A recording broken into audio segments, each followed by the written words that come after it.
আল্লাহ রাব্বুল আলামিন আদেশ করতেছেন আন তুআদ্দুল আমানাতি ইলা আহলিহা, তোমরা প্রত্যেকটা হকদার যারা তাদের কাছে তাদের আমানত পৌঁছায়া দাও। আমানতের হকদার যারা তাদের কাছে তোমরা তাদের আমানতকে পৌঁছায়া দাও, তাদের আমানতগুলা তোমরা ফিরায়া দাও। এক নাম্বার ওয়াজ।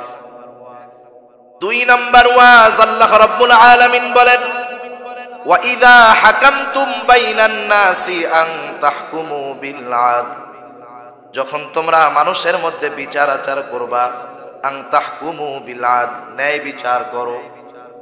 আল্লাহ তাআলা এই দুইটা আদেশ করার পর, এই দুইটা ওয়াজ করার পর আল্লাহ তাআলা বলেন ইন্নাল্লাহা নি'ম্মা ইয়া'iদুকুম বিহি, আল্লাহ তাআলা তোমাদের জন্য কতই না সুন্দর ওয়াজ করলেন। দুনিয়ার বক্তা ওয়াজ করলো, সেই বক্তার কথা যদি আমরা না মানি, না শুনি, আমল না করি, কোনো অসুবিধা নাই। ওয়াজ যখন হবে আল্লাহর, ওই ওয়াজ যদি না শোনা হয় অসুবিধা আছে না নাই? আল্লাহ তাআলার আদেশ। আল্লাহ তাআলা বলতেছেন কতই না সুন্দর ওয়াজ তোমাদের জন্য করা হলো। এক নাম্বার ওয়াজ, আল্লাহ রাব্বুল আলামিন বললেন তোমরা যথাযথভাবে আমানতের হকদার যারা তাদের কাছে তাদের আমানত ফিরায় দাও, পৌঁছায়া দাও। তার মানে আল্লাহ তাআলা আমাদেরকে আমানতদার হতে বললেন, আমানতদার। আবার যে হাদিসখানা আপনাদের খেদমতে তিলাওয়াত করেছি, পাঠ করেছি, উক্ত হাদিসের মধ্যে রাসূলুল্লাহ সাল্লাল্লাহু আলাইহি ওয়াসাল্লাম আমাদেরকে 4টি গুণে গুণান্বিত হতে বলেছেন। কয়টি গুণে? জোরে বলেন কয়টা?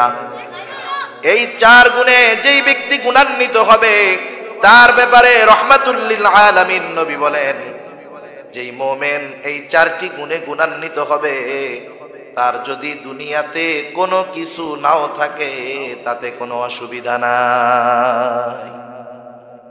সাল্লাল্লাহু তাআলা আলাইহি ওয়া আলা আলিহি ওয়া আসহাবিহি ওয়া বারাকা ওয়া সাল্লাম ওয়া বারাকা ওয়া সাল্লামা তাসলিমান কাসীরান কাসীরা। أما بعد فأعوذ بالله من الشيطان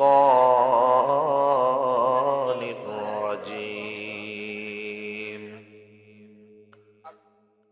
بسم الله الرحمن الرحيم.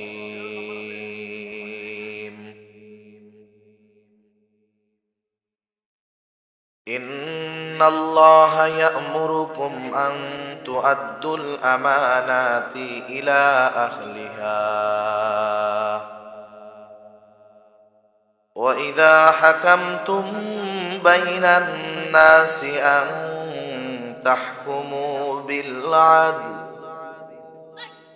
إن الله نعم ما يعظكم به إن الله كان سميعا بصيرا.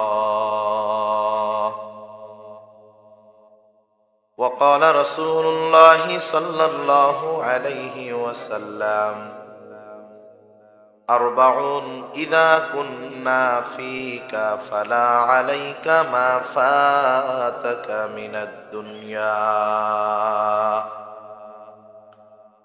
حفظ أمانة والصدق حديث وحسن خليقة وعفة في طعمة أو كما قال النبي صلى الله عليه وسلم. صدق الله العلي العظيم وصدق رسوله النبي الكريم ونحن على ذلك من الشاهدين والشاكرين والحمد لله رب العالمين. সুবহানাকা লা ইলমা লানা ইল্লা মা 'আল্লামতানা ইন্নাকা আনতাল আলীমুল হাকীম। আমরা মুহাব্বতের সাথে জবান খুলে দুরূদ শরীফ পাঠ করি। আল্লাহুম্মা সাল্লি আলা মুহাম্মাদিন ওয়া আলা আলি মুহাম্মাদ كما صليت على إبراهيم وعلى آل إبراهيم إنك حميد مجيد اللهم بارك على محمد وعلى آل محمد كما باركت على إبراهيم وعلى آل إبراهيم إنك حميد مجيد الحمد لله। ঐতিহ্যবাহী সুনামগঞ্জ জেলার অন্তর্গত দিরাই থানাধীন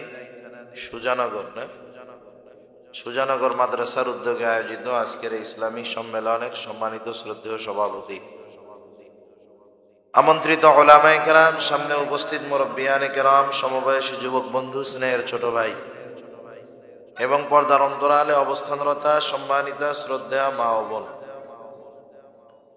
দয়াময় আল্লাহ রব্বুল আলামিনের দরবারে অগণিত শুকর যে মহান মালিক আমাদের হায়াতে বরকত দিয়ে সুস্থ রেখে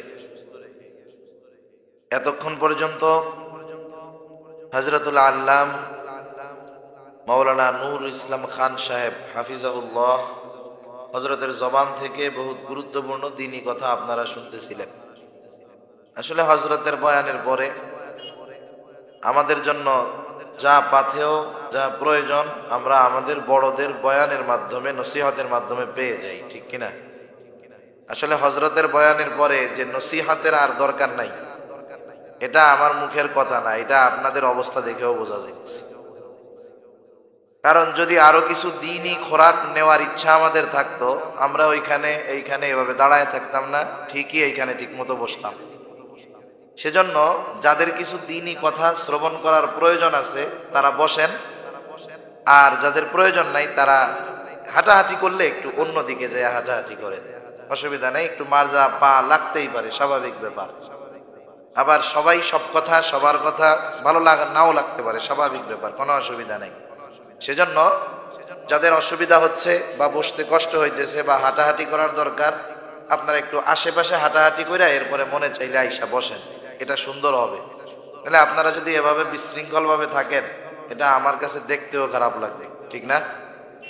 স্বাভাবিক ব্যাপার, প্রত্যেকটা কাজের আদব আছে, আর দ্বীনি কাজ হবে এ কাজের আদব থাকতে পারে না, হতেই পারে না। আরে গোনার কাজেরও গোনার লাইনে আদব আছে। হাফ প্যান্ট পরে ফুটবল খেলে, জায়েজ না না জায়েজ? জোরে জবাব দেন, জায়েজ না না জায়েজ? নিঃসন্দেহে না জায়েজ। হারাম কাজ করতেছে, হাঁটু বাইর করে দিয়ে খেলতেছে, জুয়া হইতেছে। হারামের একটা কারণ না, অনেক কারণ পাওয়া যায়। অথচ এই হারাম খেলাটার মধ্যে নিয়ম নীতি আছে না নাই? কেউ যদি ওই জায়গায় বল লাথি না মেরে প্রতিপক্ষর প্লেয়ারের পায়ে লাথি মেরে পা ভেঙে ফেলে, বাহাদুরি দেখায়, বীরত্ব দেখায়, তাইলে রেফারি ওরে আইসা একটা কপালে চুমা দিয়ে বলবে, সাবাস বেটা, তুই বল না মারতে পারলে কি হয়েছে, প্রতিপক্ষের ঠ্যাং ভাঙা দিছস, যা তোরে গোল্ড মেডেল দিয়ে দিবে না? কি করবে? লাল কার্ড দিয়ে বলবে, তুমি এই মাঠের জন্য আজীবন নিষিদ্ধ, আর খেলতে পারবা না, ঠিক কিনা? তাহলে দেখেন, একটা গোনার কাজ, সেখানে রুলস আছে, নিয়ম নীতি আছে, সোজা কথা আদব আছে। আর দ্বীনি মাহফিল, দ্বীনি মজমা, এখানে আদব থাকবে না, হতেই পারে না।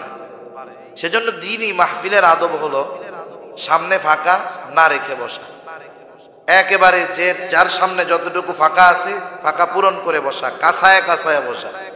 কিন্তু আমরা অনেক সময় আমাদের আদবগুলা রক্ষা করি না, আর যেখানে আদব নিয়ম নীতি রক্ষা করা না হয় সেখানে আল্লাহ তাআলার রহমত আসে না। সেজন্য আমরা প্রত্যেকটা কাজে নিয়ম নীতি তথা আদব রক্ষার চেষ্টা করব। আল্লাহ তৌফিক দান করুক, সবাই বলি আমিন।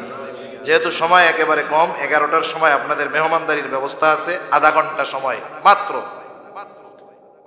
আমি আপনাদের খেদমতে পবিত্র কোরআনুল কারীমের সূরা নিসা থেকে একটা আয়াত ও রাসূল আকরাম সাল্লাল্লাহু আলাইহি ওয়াসাল্লামের অগণিত হাদিস থেকে একটা হাদিস পাঠ করেছি।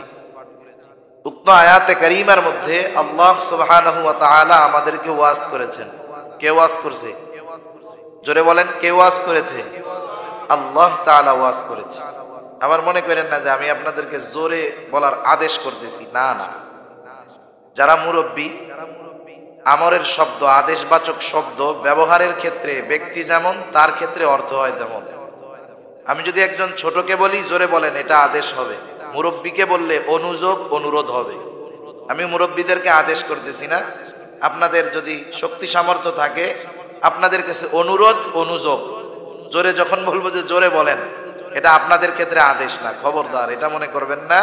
এটা আপনাদের কাছে অনুরোধ। অনুরোধ আপনি রাখতেও পারেন, নাও পারেন, এতে আপনার কোনো অসুবিধা নেই।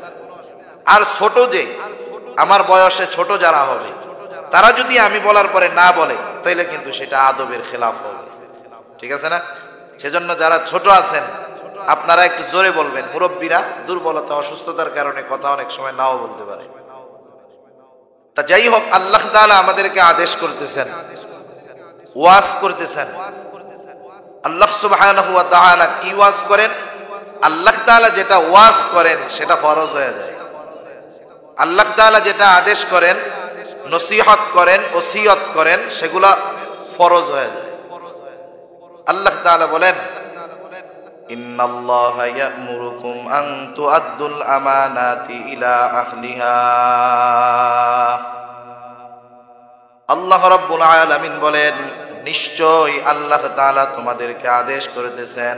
ইন্নাল্লাহা ইয়া'মুরুকুম, আল্লাহ রাব্বুল আলামিন আদেশ করতেছেন, আন তু'আদ্দুল আমানাতি ইলা আহলিহা, তোমরা প্রত্যেকটা হকদার যারা, তাদের কাছে তাদের আমানত পৌঁছায়া দাও।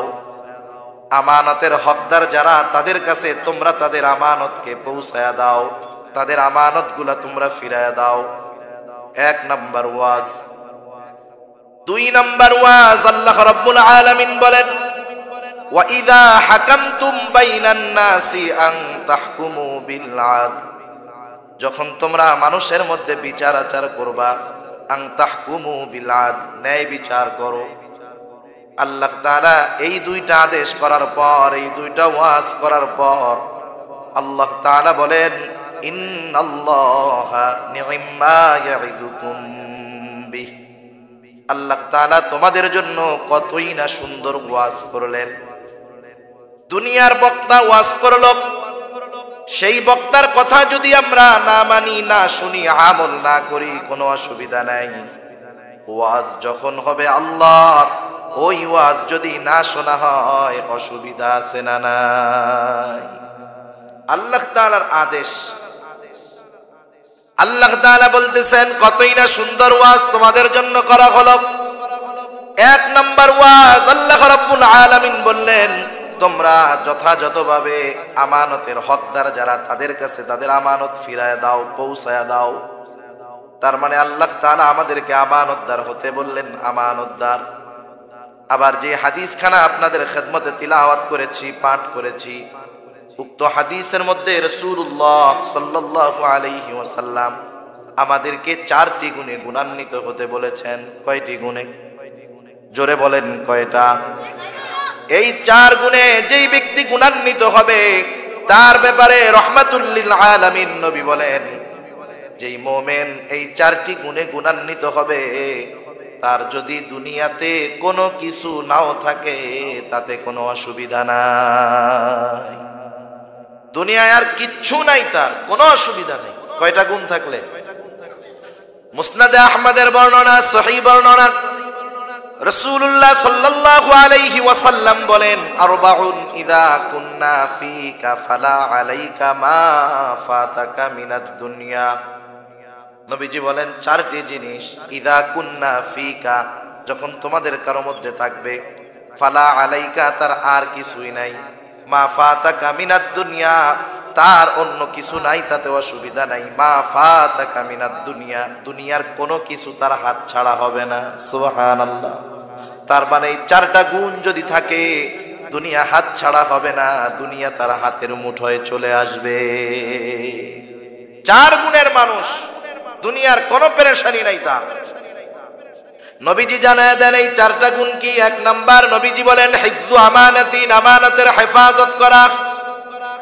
ওই দিক দিয়া আল্লাহ তাআলা সূরাতুন নিসা 58 নম্বর আয়াত আল্লাহ তাআলা বললেন তোমরা প্রকৃত হকদারের কাছে তাদের আমানত পৌঁছায়া দাও। এই দিক দিয়ে আমার আপনার নবী বললেন তোমরা আমানতদার হয়ে যাও।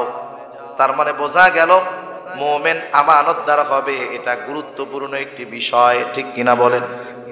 কারণ আমানতদার হওয়া এটা মুমিনের ভূষণ, মুমিনের অলংকার। আর আমানতের খেয়ানত করা এটা মুমিনের স্বভাব নয়, এটা হলো প্রকৃত মুনাফিকের আলামত। পানি আর তেল কখনো এক হয় না, পানি আর তেল যেমন কখনো এক হয় না, প্রকৃত মুমিন আর প্রকৃত মুনাফিকের আলামত এক হতে পারে না। যার মধ্যে মুনাফিকের আলামত আছে সে প্রকৃত মুমিন হতে পারে না, ঠিক কিনা বলেন? সেজন্য রাহমাতুল লিল আলামিন নবী আমানতের গুরুত্ব বোঝাতে গিয়ে আরেক হাদিসের মধ্যে বলেন লা ঈমানা লিমান লা আমানাতা লাহ। নবীজি বলেন যার মধ্যে আমানতদারিতা নাই তার ঈমান নাই। আমানতদারিতাকে আমার আপনার নবী ঈমানের সাথে সম্পৃক্ত করেছেন। বলেন তো একটা মানুষের দুনিয়ায় আমলের অভাব নাই, নামাজ রোজার অভাব নাই, হজ যাকাতের অভাব নাই, দান সদকার অভাব নাই, এক কথা ভালো কাজের অভাব নাই, কিন্তু ঈমান নাই। কাজ হবে মরার পরে? জোরে বলেন কাজ হবে? তাহলে ঈমান হেফাজতের জন্য আমানতদার হওয়ার দরকার আছে না নাই? আমার আপনার নবী আমানতদার নবী। নবুয়াতির পূর্বে ওই মক্কার কাফের ওরাই আমার আপনার নবীর উপাধি দিয়েছিলেন সত্যবাদী, আমানতদার।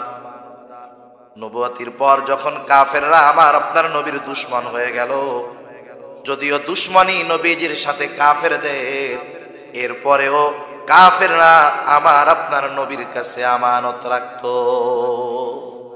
আমরা কি করি? আমরা চিন্তা করি আমার দুশমন যদি কেউ হয় তাকে বিপদে ফেলানো, তার সম্পদ নষ্ট করার, তার ক্ষতি করার চেষ্টা আমরা করি, ঠিক কিনা বলেন? অথচ দুশমন নবীজি, সেই দুশমনের নবীর উপরে কেমন আস্থা যে আমি যদিও মুহাম্মাদের বিরোধিতা করি কিন্তু মুহাম্মদ আমি যদি সম্পদ রাখি সেটা গ্রাস করবে না। সুবহানাল্লাহ। শত্রুর উপরে কত আস্থা, আর আমাদের তো বন্ধুর উপরেই আস্থা নেই, ঠিক কিনা বলেন? ঘরের মানুষের উপরে আস্থা নাই। রাসূলুল্লাহ সাল্লাল্লাহু আলাইহি ওয়াসাল্লাম যখন মক্কা থেকে মদিনায় হিজরতের উদ্দেশ্যে রওনা দিবেন, সেই রাত্রে কাফেররা চতুর্দিকে আমার আপনার নবীর ঘরের চতুর্দিকে ঘিরে রাখছে। আজকে একেবারে জীবনের তরে মুহাম্মদকে শেষ করে দেওয়া হবে, এই নিয়তে তারা আসছে। এমত অবস্থায় আল্লাহ রাব্বুল আলামিনের আদেশ হয়ে গেল আপনি হিজরত শুরু করে দেন, মক্কা ত্যাগ করেন, মদিনার পথে রওনা হয়ে যান। রাসূলুল্লাহ সাল্লাল্লাহু আলাইহি ওয়াসাল্লাম ইচ্ছা করে মক্কা ত্যাগ করেন নাই, এটা ইতিহাসের কিতাব থেকে স্পষ্ট বোঝা যায়। নবীজি যখন মক্কা থেকে মদিনার পথে চলতেছেন বারবার পেছনের দিকে তাকাচ্ছেন। স্বাভাবিক, যখন আপনাদের প্রবাসে কেউ থাকে, ভাই বন্ধু সন্তান যেই থাক, যখন মা বাবা ওই রাস্তার কাছে দাঁড়ায় বিদায় দিয়ে দেয়, ওই ছেলেটা যতক্ষণ গাড়িতে যায়, সিএনজিতে যায়, যতক্ষণ তারে দেখা যায় গাড়ির ফাঁক দিয়া মা বাবারে বাইরে সন্তানকে দেখার চেষ্টা করে, ঠিক কিনা? মা বাবাও দাঁড়ায় থাকে, যতক্ষণ ওই সিএনজিটা দেখা যায় ততক্ষণ রাস্তার থেকে তারা ফিরে না। মন না চাইলেও জীবনের প্রয়োজনে যাওয়া লাগে। রাসূলুল্লাহ সাল্লাল্লাহু আলাইহি ওয়াসাল্লাম নিজ ইচ্ছায় যান নাই, উনি যাইতে বাধ্য হয়েছেন, আল্লাহ তাআলার আদেশ, কাফেরদের অত্যাচার। উনি যখন মক্কা থেকে মদিনার পথে চলতেছেন বারবার মক্কার দিকে ফিরে তাকায়, চোখ দিয়ে পানি পড়তেছে আমার আপনার নবীর। নবীজি বলেন, ও মক্কারে, আমি তো কখনো তোমাকে ছেড়ে যেতে চাই নাই, কারণ তোমার বুকে আমার শৈশব, কৈশোর, যৌবন, প্রৌঢ়ত্বের একটা অংশ অতিবাহিত হয়েছে। আমার আত্মীয় স্বজন সব এই জায়গায় আছে। শুধু তাই না, আল্লাহ তাআলার ঘর এই মক্কায়, কিন্তু ও মক্কারে তোমার কিছু সন্তান আমাকে তোমার বুকে আর বসবাস করতে দিল না। বড় কষ্ট, ব্যথা, যন্ত্রণা নিয়ে নবীজি মক্কা ছেড়ে মদিনার দিকে গেছে। যাওয়ার আগে যখন ঘরের মধ্যে চতুর্দিকে কাফেররা ঘিরে ফেলছে, নবীজি চলে যাবেন, রওনা হয়ে যাবেন, নিজের ঘরে হযরতে আলী রাদিয়াল্লাহু তাআলা আনহুকে রেখে গেলেন। কারণটা কি? কারণ হলো নবীজি তো কাউকে জানাইয়া হিজরত করতেছেন না, গোপনে আল্লাহ তাআলার আদেশে হিজরত শুরু হবে। কিন্তু নবীজির কাছে অনেক কাফেরের সম্পদ গচ্ছিত রাখা ছিল, আমানত রাখা ছিল। নবীজি যদি কাউকে প্রতিনিধি না রেখে যান, তাহলে কাফেররা বলবে, দেখো আব্দুল্লাহর ছেলে মুহাম্মদ আমাদের সম্পদ আত্মসাৎ করেছে। ওই ঘোর বিপদের মধ্যে হযরত আলী রাদিয়াল্লাহু তাআলা আনহুকে বলছে, আলী, এই যে সম্পদগুলা বিভিন্ন মানুষের, যার যার যতটুকু সম্পদ সব নবীজি বুঝায়া দিয়া এরপরে রওনা হইছেন। আর আলী রাদিয়াল্লাহু তাআলা আনহুকে বলছে, প্রত্যেকের সম্পদ যে যেটার হকদার তার কাছে সেটা পৌঁছায়া দিয়া এরপরে তুমি মদিনায় আসবে, এর আগে না। সুবহান! কেমন বিপদে! আমানতের খেয়ানত নবীর দ্বারা হয় নাই একটু পরিমাণ। কিন্তু আমাদের অবস্থা যদি এরকম হইতো, একজন মনে করেন আমার কাছে সম্পদ গচ্ছিত রাখে, আপনাদের এলাকায় থাকে, দুমসে রাখে, সবাই তো আর ভালো না, দুশ্মন আছে না নাই? এমন এক বিপদে ফালাই দিছে, রাত্রেই জীবনের মায়া, এলাকা ত্যাগ করতে হবে, টাকা পয়সা আরেকজনের কাছে দিয়া বুঝাইয়া যাবো যে আমানত করে ওরে বুঝাইয়া দিস। আমি চিন্তা করবো যে এলাকায় থাকতেই পারলাম না, যা যা আছে সব নিয়েই ভাগ, ঠিক কিনা বলেন? কিন্তু এই ঘোর বিপদে আমার আপনার নবী আমানত যে হকদার সেটাও বুঝাইয়া দিয়া গেছেন হযরতে আলী রাদিয়াল্লাহু তাআলা আনহুকে। কেমন আমানতদার নবী! সেজন্য আমরা যেহেতু সেই নবীর উম্মত, আমাদেরকেও পরিপূর্ণ আমানতদার হওয়ার দরকার আছে না নাই? নিঃসন্দেহে পরিপূর্ণ আমানতদার হতে হবে, কারণ আমানতের খেয়ানত করা এটা মুমিনের খাসলাত হতে পারে না। রাসূল আকরাম সাল্লাল্লাহু আলাইহি ওয়াসাল্লাম এক হাদিসের মধ্যে প্রকৃত মুনাফিকের 3টা আলামত বর্ণনা করেছেন, আর এক হাদিসের মধ্যে আরেকটা বাড়ায়া করেছেন। রাসূলুল্লাহ সাল্লাল্লাহু আলাইহি ওয়াসাল্লাম বলেন, মুনাফিকের অন্যতম প্রধান আলামত হলো ইদা হাদ্দাসা কাযাবা। মুনাফিক যখন কথা বলে মিথ্যা কথা বলে। ইদা ওয়াদা আখলাফা। মুনাফিক যখন ওয়াদা করে ওয়াদা খেলাফ করে। ইদা আতুমিনা খানা। মুনাফিকের কাছে আমানত রাখলে আমানতের খেয়ানত করে। আরেকটা হাদিসে মুনাফিকের আরেকটা আলামত বাড়ায় বলা হয়েছে, ওয়া ইদা তাখাসামা ফাজারা। মুনাফিক যখন তর্কে বিতর্কে ঝগড়ায় লিপ্ত হয়, খারাপ অশ্লীল ফাহিশা গালাগালি করে। মিথ্যা কথা বলা, আমানতের খেয়ানত করা, ওয়াদা খেলাফ করা, বকাঝকা দেওয়া, এটা আমরা করি না। আমাদের সমাজে নাই এগুলো। আছে? আপনাদের এলাকায় মিথ্যাবাদী আছে? আমার এলাকায় আছে। আপনাদের এলাকায় আমানতের খেয়ানতকারী আছে? জোরে বলেন, আছে? আছে। ওয়াদা খেলাফ করে, আছে এমন লোক। দোকানে টাকা পায়, কই তো আইতাছি বিকালবেলা, ওর বিকাল আর হয় না, ঠিক না? বলে এই তো শুক্রবারে দিমু, ওর শুক্রবারই আর হয় না। আছে না নাই এরকম? একটু কথাবার্তা হইলে, তর্কাতর্কি হইলে খারাপ কথা বলে, বকাঝকা দেয়, এমন মানুষ আসেনি আপনাদের সমাজে? গোটা দেশ, গোটা দুনিয়া মুনাফিকদের আলামত কাফেরদের চাইতে আমাদের মধ্যে আরো বেশি পাওয়া যায়, ঠিক কিনা বলেন? সেজন্য খবরদার, মুনাফিকের আলামত জানি আমার আপনার মধ্যে না আসে। এজন্য নবীজি সতর্ক করে দিয়েছেন, জানায়া দিয়েছেন। তাহলে আমাদের প্রকৃত মুমিন হতে হবে, মুনাফিকের যেই ত্রুটি, মুনাফিকের যেই আলামত আমাদের থেকে বাহির করতে হবে। এজন্য নবীজি কত সুন্দর অফার দিলেন। এক নম্বরে নবীজি বললেন, আমানতের হেফাজত করো। আমানত কাকে বলে, আমানতদার কাকে বলে, আমরা কি মনে করি একটু জানার দরকার। আমরা আমানত বলতে মনে করি আমানতদারিতা শুধু মনে হয় টাকা পয়সার মধ্যেই হয়। একজন আমার কাছে টাকা রাখলো, যথা সময়ে তার টাকা সম্পদ আমি তাকে ফিরাইয়া দিলাম, আমি নিজেকে মনে করি বড় আমানতদার, আর মানুষও এই কারণে আমাকে মনে করে আমানতদার।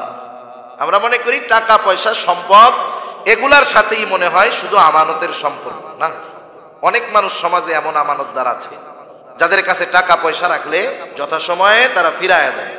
এমন মানুষ নামাজিও আছে, বেনামাজিও আছে, অনেক আছে এরকম।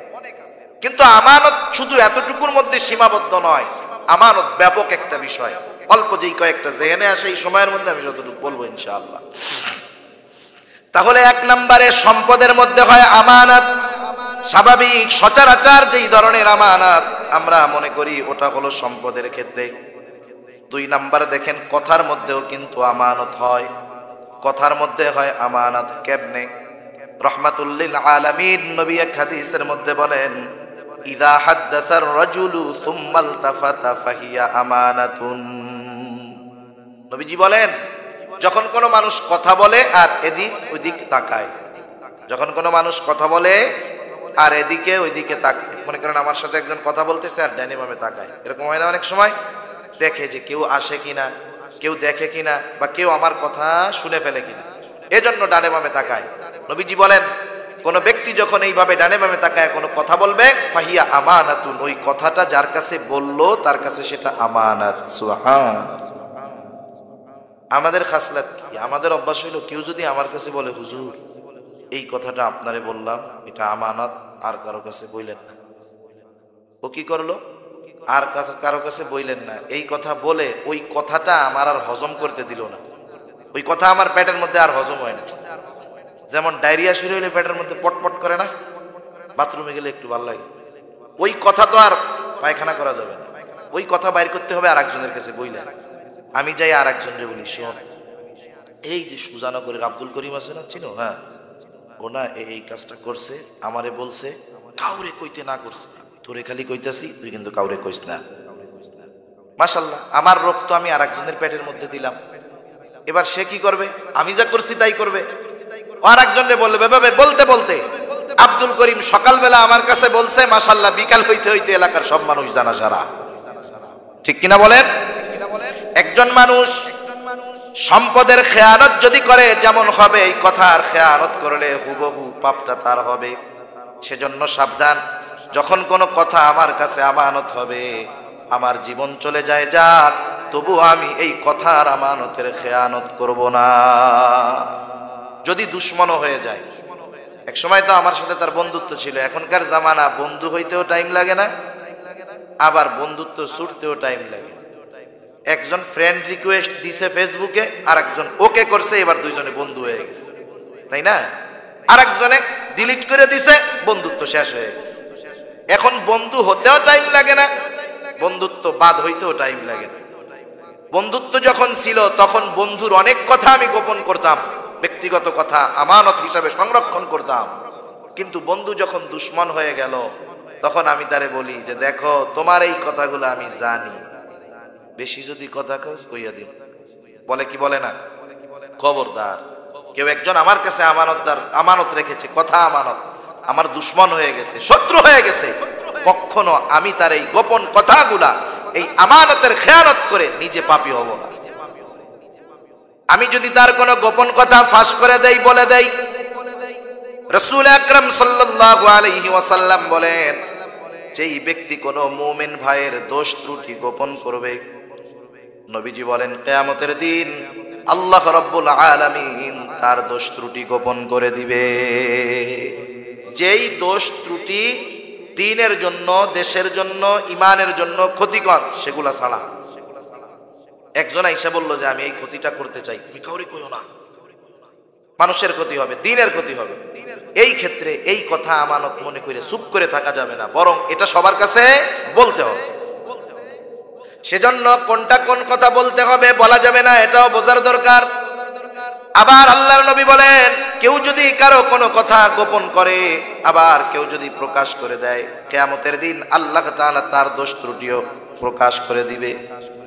সেজন্য কথাগুলাকে আমরা আমানতের সাথে হেফাজত করব। যখন কেউ বলবে ভাই কথাটা আমানত, সেটাকেও হেফাজত করব, দুশ্মন হলেও কখনো ফাঁস করে দিব না। আবার যদি কথা বলার সময় ডানে বামে তাকায়, তার কিছু বলার দরকার নাই, অটোমেটিক এই কথাটা আমি আমানত হিসাবে সংরক্ষণ করব। মারামারি, ফ্যাসাদ, বিশৃঙ্খলা দূর হয়ে যাবে, ঠিক কিনা বলেন?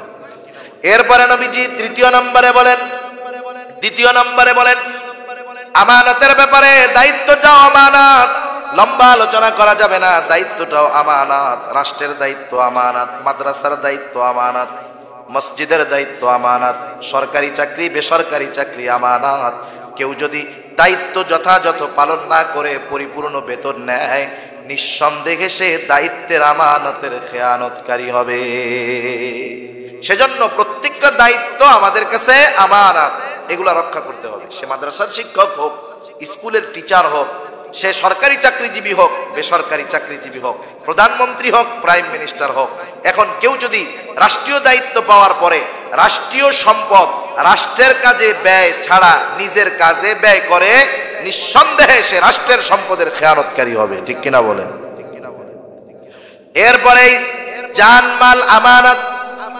আল্লাহ রাব্বুল আলামিন কোরআনুল কারীমের মধ্যে বলেন, ইন্নাল্লাহা আশতারা মিনাল মুমিনিনা আনফুসাহুম ওয়া আমওয়ালাহুম বিআন্না লাহুমুল জান্নাহ।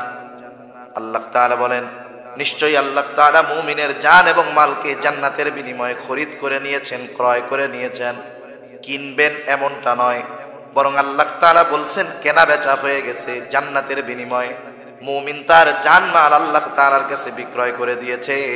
এই জন্য এই জানমাল যেখানে খুশি যেভাবে খুশি ব্যয় করা যাবে না, বরং এই জানমাল এমন জায়গায় ব্যয় হতে হবে যে জায়গা ব্যয় করলে খুশি হবে কে?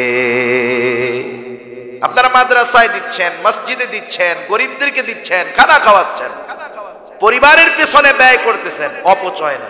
ব্যয় এক জিনিস, অপচয় আর এক জিনিস। আল্লাহ তাআলা অপচয় করতে মানা করছে। আপনি পরিবারকে খাওয়াইতেছেন, ভালো পড়াইতেছেন, মাদ্রাসায় দিচ্ছেন, দ্বীনি কাজে ব্যয় করছেন, নিজে শ্রম দিচ্ছেন দ্বীনি কাজে, সমাজের কাজে, দেশের কাজে, কোনো অসুবিধা নেই। কিন্তু আপনি যদি এই টাকা গানের জন্য দেন, নাটকের জন্য দেন, যেখানে গুনার কাজ হবে সেই জায়গায় দেন, সেখানে যদি নিজের শ্রম ব্যয় করেন, নিঃসন্দেহে শুধু গুনাহ হবে না, বরং আল্লাহ তাআলার আমানতের খেয়ানতকারী হতে হবে। ঠিক কিনা বলেন?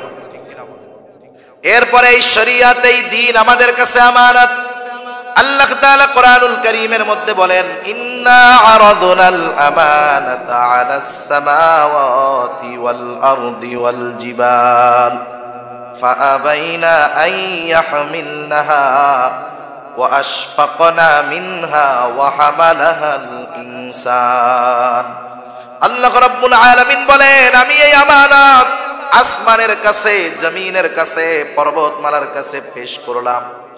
তারা ভীত হয়ে গেল, শঙ্কিত হয়ে গেল, এই আমানত গ্রহণ করতে তারা অস্বীকার করল। ওয়া হামালাহাল ইনসান, মানুষ এই আমানত বহন করলো। মুফাসসিরিন একরাম বলেন, কি সেই আমানত? কোন মুফাসসির বলেন আমানত হলো কোরআন, কোন মুফাসসির বলেন আমানত হলো আল্লাহ প্রদত্ত শরঈ বিধিবিধান। একই কথা, একই কথা। কোরআনও যেটা, আমাদের শরঈ বিধিবিধানও কোরআনের মধ্যে আছে না নাই? এক কথা। এখন কেউ যদি আল্লাহ তাআলার আদেশ নিষেধ না মানে, যেমন একজন মুমিন, তার উপরে নামাজ ফরজ, নামাজ পড়ে না, না পড়লে গুনাহ হবে। কি হবে? গুনাহ হবে। শুধু গুনাহ হবে না, নামাজ না পড়ার গুনাহ হবে, সাথে সাথে আমানতের খেয়ানতের গুনাহ হবে। একজন চোখ দিয়া বেগানা নারীর দিকে তাকায় দেখতেছে, মজা নিচ্ছে, এই যে গুনাহ হইতেছে, শুধু গুনাহ হচ্ছে না, এই চোখের খেয়ানতের গুনাহ হচ্ছে। প্রত্যেকটা অঙ্গ প্রত্যঙ্গ আমানত, প্রত্যেকটা অঙ্গ প্রত্যঙ্গ আমানত। হাত দিয়ে, পা দিয়ে, চোখ দিয়ে, জবান দিয়ে, অন্তর দিয়ে আমরা যদি কোনো গুনাহ করি, এটা আমানতের খেয়ানত হবে। এজন্য আল্লাহ তাআলা বলেন, ইয়ালামু খাইনাতাল আ'য়ুনি ওয়া মা তুখফিস সুদূর। আল্লাহ তাআলা বলেন, তিনি জানেন তোমরা চোখের কি খেয়ানত করো, শুধু তাই না, অন্তরের মধ্যে কি লুকায় রাখো তথা অন্তরের কি খেয়ানত করো সেটাও জানে কে? সেজন্য গুনাহ করলে আমানতের খেয়ানত হয়। পাপ তো এটা আছে, বোনাস, আর আমানতের খেয়ানত হয়। সেজন্য প্রত্যেকটা জায়গায় আমরা আমাদের আমানতের হেফাজত করব। নবীজি 2 নম্বরে বলেন, সিদকু হাদিসিন, সত্য কথা বলবে। 1 নম্বর আমানতের হেফাজত, 2 নম্বর সত্য কথা। আমরা কখনো মিথ্যা বলবো না, ছোটদের সাথেও মিথ্যা বলবো না, বড়দের সাথেও মিথ্যা বলবো না, মোবাইলের মধ্যেও মিথ্যা বলবো না। দিরাই থেকে ফোন দিছে, কোথায় আছো? আছে গিয়া সিলেট, বলে তো যাওয়া বাজার, বলে না এরকম? চিন্তা করে আর তো চইলাই তো আসবে। জাউয়া বাজার থেকে দিরাই পর্যন্ত পৌঁছাইতে পারবে না কি না পারবে কে জানে। এই দিরাই আসার আগে, জাউয়া বাজার আসার আগে ও যদি ফোনটা রিসিভ করার পরেই অ্যাক্সিডেন্ট করে মরে যায়? এই যে দোস্তর সাথে কথা হয়েছে, দোস্ত জানবে না যে আমার দোস্ত অ্যাক্সিডেন্ট করে মারা গেল কোথায়? হায় রে, মারা গেছে সেই সিলেট শহরের পরে। দোস্ত তো বললো যে আমি আছি জাউয়া বাজার, তাহলে মরার কথা ছিল জাউয়া, মরছে গিয়া ওই সিলেট। তার মানে দোস্ত মরার আগেও মিথ্যা কথা বলছে। সেজন্য ফোনে আমরা মিথ্যা কথা বলবো না, ছোটদের সাথেও মিথ্যা কথা বলবো না। দেখেন, একদিন আল্লাহর নবীর কাছে একজন মহিলা আসছে। মহিলা আসার পরে তার ছোট একটা বাচ্চা হাত থেকে ছুটে দূরে চলে গেছে। বাচ্চাটা দূরে চলে গেল। মহিলা এবার হাতের মুঠটা পাকায়া বাচ্চাটাকে বলে, বাবু এদিকে আসো, তোমারে মজা দেওয়া হবে। বাচ্চাটা এবার মার কথায় কাছে আসলো। মহিলা হাতের মুঠটা খুলে তার হাতের মধ্যে একটা খেজুর দিয়ে দিল। রহমাতুল্লিল আলামিন নবী এই বিষয়টা খেয়াল করতেছেন। এরপরে নবীজি মহিলাকে উদ্দেশ্য করে বললেন, শোনো, তুমি যদি এই বাচ্চার হাতের মধ্যে কিছু না দিতা, অবশ্যই অবশ্যই তুমি মিথ্যাবাদী বলে গণ্য হতা। ধোকাও মিথ্যার একটা প্রকার, ধোকা মিথ্যার একটা প্রকার। এজন্য যে যেখানেই আছি কাউরে ধোকা দিব না, মিথ্যা বলবো না। মিথ্যা, ধোকা মিথ্যার একটা প্রকার। যেমন আল্লাহ রাসূল সাল্লাল্লাহু আলাইহি ওয়াসাল্লাম একদিন বাজারে গেছে, যায় দেখে একজনের ফসলের স্তূপ, উপরে সব শুকনা, হাত ঢুকায় দিছে ভিতরে, দেখে ভেতরে সব ভিজা। ভেজাটা কি হয়? পরিমাণে কম হয়, ওজনে বেশি হয়। যদি কোনোটা ভেজা থাকে, পরিমাণে কম হয়, ওজনে বেশি হয়। যেমন অনেক সময় গরু জবাই করার পরে কসাই ভাইরা সুন্দর মতো পানি মারে, শুধু পরিষ্কার করার নিয়তে পানি মারে তা না। যখন ওই পানি মারে, ওই গোশত পানি শোষণ করে। দেখা যায় যদি 2-3 কেজি পানি ওই গোশত শোষণ করতে পারে, তাইলে আপনার আমার কাছে পানিগুলাও 600 টাকা দরে বেচা ফেললো। ঠিক কিনা বলেন? এ ধরনের বাটপারি আমাদের অনেক ভাইরা করেন। সেজন্য ব্যবসায়ী যারা আছে এরা ধোকা দেয় মানুষরে বেশি। 3 নম্বরটা আল্লাহর কসম কইয়া 1 নম্বর বলে বিক্রি করে। ঠিক কিনা? অথচ দেখেন ব্যবসায়ীদের ব্যাপারে নবী যা বলছেন, এই 2টা জিনিস যদি রক্ষা করে ব্যবসায়ীরা ব্যবসা করতে পারে, নবীর সাথে কাঁধ লাগায় তারা জান্নাতে চলে যাবে। সুবহান। নবীজি বলেন, আত-তাজিরুস সুদুকুল আমিন মা'আন নাবিয়িন সিদ্দিকিন ওয়াশ শুহাদা'i ওয়াস সালিহিন। নবীজি বলেন, সত্যবাদী আমানতদার ব্যবসায়ী, আমানতদার সত্যবাদী ব্যবসায়ী কিয়ামতের দিন নবী, সিদ্দিক, শুহাদা, সালেহিনদের সাথে অবস্থান করবে। সেজন্য আমরা সর্বদা সত্য বলবো, মিথ্যা বলবো না। কারণ নবীজি বলেন, ইন্নাস সিদকা ইয়াহদি ইলাল বির ওয়া ইন্নাল বিররা ইয়াহদি ইলাল জান্নাহ। নবীজি বলেন, নিশ্চয়ই সত্য মানুষকে কল্যাণের পথ দেখায়, আর কল্যাণ মানুষকে জান্নাতের পথ দেখায়। এরপরে নবীজি বলেন, ওয়া ইন্নাল কিযবা ইয়াহদি ইলাশ শার ওয়া ইন্নাশ শাররা ইয়াহদি ইলান নার। নবীজি বলেন, নিশ্চয়ই মিথ্যা মানুষকে অকল্যাণের পথ দেখায়, মন্দের পথ দেখায়, আর মন্দ মানুষকে জাহান্নামের পথ দেখায়। হ্যাঁ, আমার টাইম, আমার ঘড়িতে আর 5-6 মিনিট আছে, আমার হিসাব আছে, সমস্যা নেই, 5 মিনিটে শেষ। টাইম যেটা শেষ, আমি আলোচনা ওইভাবেই মেন্টালিটি রেখে আমি চালাইতেছি, অসুবিধা নেই। তাহলে সত্য মানুষকে কল্যাণের দিকে নিয়ে যায়, কল্যাণ মানুষকে জান্নাতের দিকে নিয়ে যায়। মিথ্যা মানুষকে অকল্যাণের দিকে নেয়, অকল্যাণ মানুষকে জাহান্নামের দিকে নেয়। এজন্য আমরা কখনো মিথ্যা বলবো না। এরপরে নবীজি 3 নম্বরে বলেন, ওয়া হুসনু খলিকাতিন, উত্তম চরিত্রের অধিকারী হওয়া। কারণ কেন আমরা উত্তম চরিত্রের অধিকারী হব? আমাদের আখলাক, আমাদের চরিত্র কেন উত্তম করব? রাসূলুল্লাহ সাল্লাল্লাহু আলাইহি ওয়াসাল্লামকে জিজ্ঞাসা করা হলো, হযরতে আবু হুরায়রা রাদিয়াল্লাহু তাআলা আনহু হতে বর্ণিত হাদিস। আল্লাহর নবীকে জিজ্ঞাসা করা হলো, ইয়া রাসূলুল্লাহ, মিজানের মধ্যে সবচাইতে ওজন হবে কোন আমল? আমলের ওজন দেওয়া হবে, আমল গণনা করা হবে না।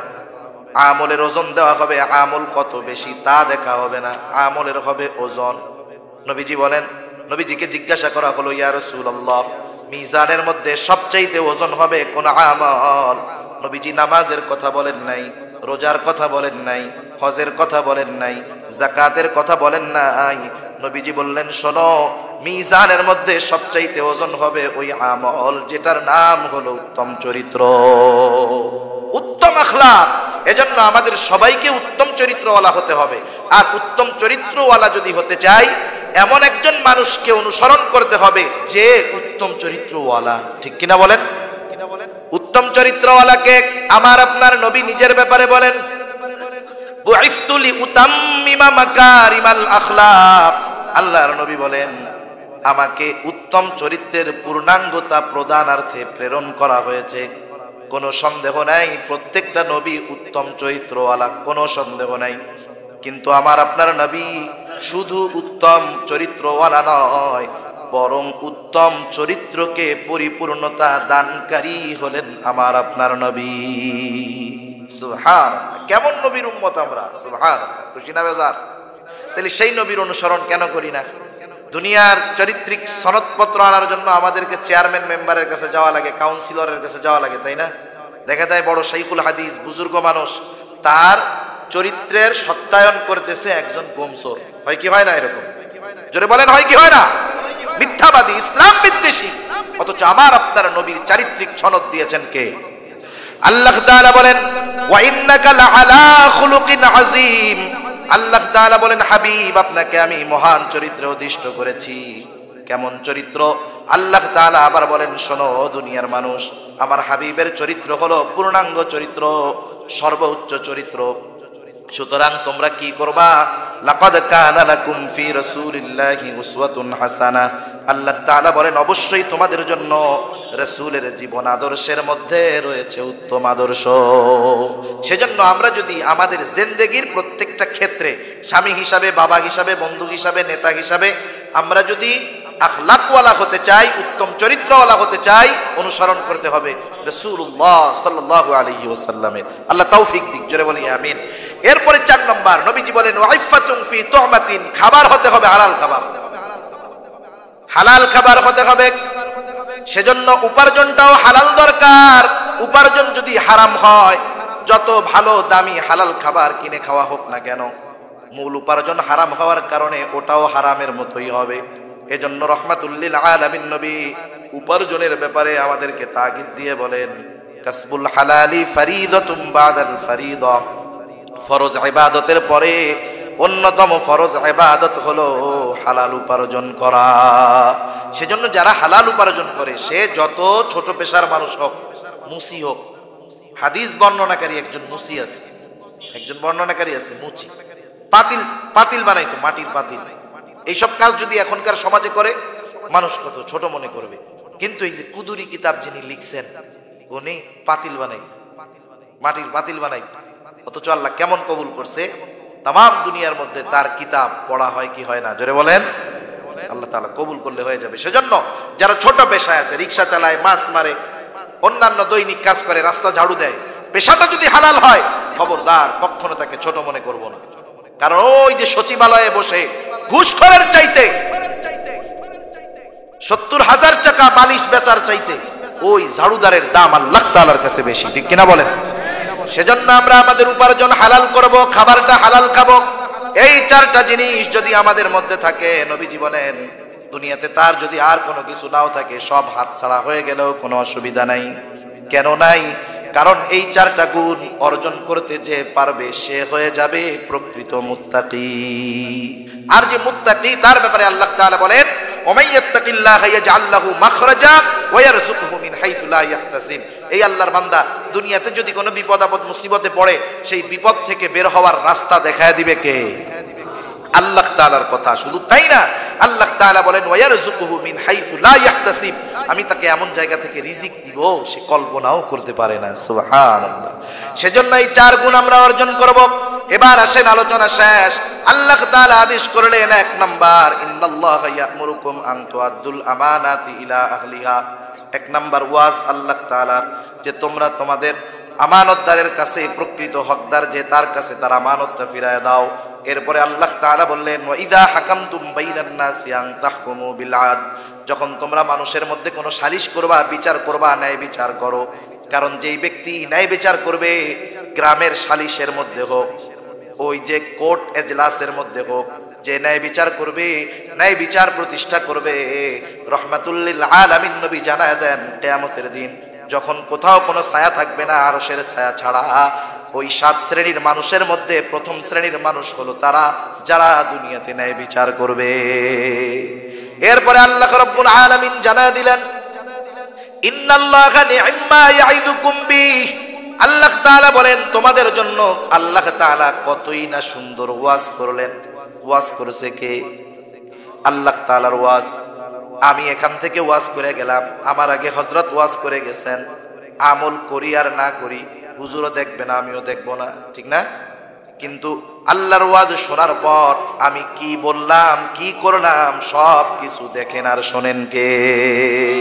আল্লাহ তাআলা বলেন এত সুন্দর ওয়াজ করলাম, এই ওয়াজের পরে তোমরা কি করো আর কি বলো। ইন্নাল্লাহা কানা সামিআন বাসীরা, নিশ্চয়ই আল্লাহ তাআলা সর্বশ্রোতা সর্বদ্রষ্টা। তুমি আমল না করলেও দেখবে, এই কথার পরে ওয়াজ শোনার পরে কি বলা বলি করো সেটাও কে শুনবে? আল্লাহ তাআলা শুনবে। সেজন্য আল্লাহ সুবহানাহু ওয়া তাআলা এতক্ষণ যা কিছু আলোচনা হলো আমাদেরকে আমলে পরিণত করার তৌফিক দান করুক। সবাই বলি আমিন। ওয়া আখিরু দাওয়ানা আলহামদুলিল্লাহি রাব্বিল আলামিন।